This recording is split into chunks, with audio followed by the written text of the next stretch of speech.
मुझे आज भी वह दिन याद है जब उदय का रिश्ता मेरे लिए आया तो मेरे कुंवारे मन द्वारा संजोए सारे सपने बिखर कर रह गए। अपने शराबी पिता की स्थिति और सौतेली माँ के दबाव के चलते एक बच्चे के पिता उदय से विवाह करने को तैयार हो गए। मेरी सहेलियों को जैसे ही मेरी सगाई का पता चला बधाई देने चली आई। शर्म के मारे मैंने उन्हें रुद्र के बारे में नहीं बताया, लेकिन अपने सबसे करीब सहेली अर्चना के सामने दिल का दर्द आंसू के रास्ते बाहर आ गया। अर्चना, देख सुधा, मैं जानती हूँ तू इस शादी से खुश नहीं है, लेकिन मैं यह भी दावे के साथ कह सकती हूँ कि तू अपने स्वभाव के बूते पर सबका दिल जीत लेगी। उस घर की हर चीज में आरती की आत्मा बसी है, इसलिए उसे मिटाने की कोशिश भूल कर भी नहीं करना, बल्कि अपने स्वभाव की खुशबू से उसकी आत्मा को जिंदा रखने का प्रयास करना। अर्चना के कहे शब्दों को याद रखकर और मायके की कड़वी यादों को भूलकर मैं रात्रि में फूलों के सेज पर बैठी उदय का इंतजार कर रही थी। तभी बड़ी ननंद से रुद्र संभाले नहीं संभल रहा था। मैंने रुद्र को अपने पास सुला लिया।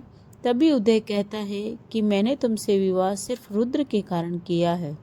अगर तुम रुद्र की माँ बन सकी तो जिसकी हैसियत रखती हो वह तुम्हें मिलेगा। इसके अलावा मुझसे कोई उम्मीद नहीं करना। इतना कहकर पलट कर सो गए। मैं स्तंभ रह गई। दिमाग में द्वंद्व चलने लगा। एक तरफ रचना के कहे शब्द मुझे मेरा कर्तव्य याद दिला रहे थे, तो दूसरी तरफ माँ विद्रोह करने को तैयार थी। मेरी क्या गलती थी? उदय की नज़रों में भले ही मैं रुद्र के कर्तव्य को पूरा करने के लिए लाई गई थी, पर मैंने कोई कसर नहीं छोड़ी थी।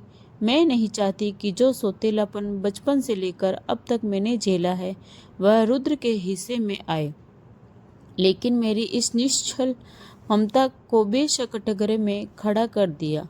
पड़ोस वाली रेखा चाची अम्मा को बार बार समझा देती, मुझे ये जरूरत से ज्यादा प्रेम ठीक नहीं लगता। देखना, एक बार खुद के बच्चे हो जाएंगे तो रुद्र को एक तरफ कर देगी। यह तो सब दिखावा है, दिखावा।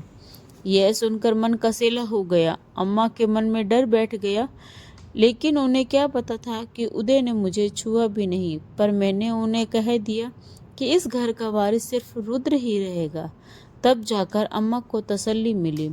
मेरे इस वाक्य ने मुझे अम्मा के दिल में जगह दे दी। फिर अम्मा ने मुझे विस्तार से आरती और उदय के प्रेम प्रसंग से लेकर विवाह की बातें बताई। आरती उदय के सबसे गहरे दोस्त मनीष की बहन थी, इसलिए शादी में कोई खास दिक्कत नहीं आई। आरती और उदय की शादी के बाद भी मनीष और उदय में जीजा साले से अधिक दोस्ती का रिश्ता था। आरती मनीष की इकलौती बहन थी। आरती और मनीष दोनों भाई बहनों में बहुत प्रेम था। आरती की कैंसर के कारण डेथ हो गई और रुद्र को संभालने के लिए एक माँ की जरूरत थी, इसलिए उदय की शादी तुमसे करवाई। अम्मा से पता चला कि अगले महीने मनीष का विवाह है और उदय उसमें अकेले ही जा रहे हैं। ये सब सुनकर मैं सोचने पर मजबूर हो गई। मैं अपने दुख को इतना बड़ा समझ बैठी कि आरती के परिवार वालों को भूल ही गई। रुद्र भी तो आखिर मनीष का भांजा है, उनका मन नहीं करता होगा, उनसे मिलने का जरूर करता होगा। मैं नहीं चाहती थी कि मेरे कारण रुद्र अपने नाना नानी से मिलने से वंचित रहे, इसलिए मैंने भी शादी में जाने का निश्चय कर लिया। जब उदय को इस फैसले के बारे में बताया तो उन्होंने सिर्फ इतना कहा, जैसे तुम्हारी इच्छा, लेकिन अगर वहां तुमसे किसी ने कुछ कह दिया तो मैं जवाबदारी नहीं रहूंगा। ये सुनने के बाद भी मैंने शादी में जाने के फैसले को नहीं बदला। उदय ने जब सामने से आते हुए वृद्ध दंपति के पैर छूने के लिए झुके तो मैं समझ गई कि वही रुद्र के नाना नानी हैं। मैंने भी झुककर प्रणाम किया। वह मुझे देखकर चौंक गए। उन्हें बिल्कुल उम्मीद नहीं थी कि मैं इस शादी में आऊंगी, पर मैं समझ सकती थी कि रुद्र को देखने के लिए उनकी आंखें तरस रही थी। तभी तो रुद्र को पल भर भी मेरी गोद में रहने ना दिया। मम्मी तो रुद्र को गले लगा रोई जा रही थी। ट्रेन के लंबे सफर के कारण बहुत थकान लग रही थी। मनीष हमारा सामान स्वयं उठाकर उदय को ऊपर वाले कमरे में ले गया। उदय तो चले गए, पर मैं अकेली रह गई। एक कोने में चुपचाप खड़ी थी। पापा ने शायद मेरी स्थिति भांप ली, इसलिए मेरे पास आकर बोले, उदय और तुम्हारा कमरा ऊपर है, थक गई होगी, ऊपर जाकर जरा कमर सीधी कर लो। पर रुद्र को वह भी थका हुआ है और भूखा है, मैं साथ ले जाऊं? सवाल पूछते हुए मैं डर रही थी। 2 दिन के लिए तो आया है हमारा नाती, फिर तो हमेशा तुम्हारे पास ही रहेगा।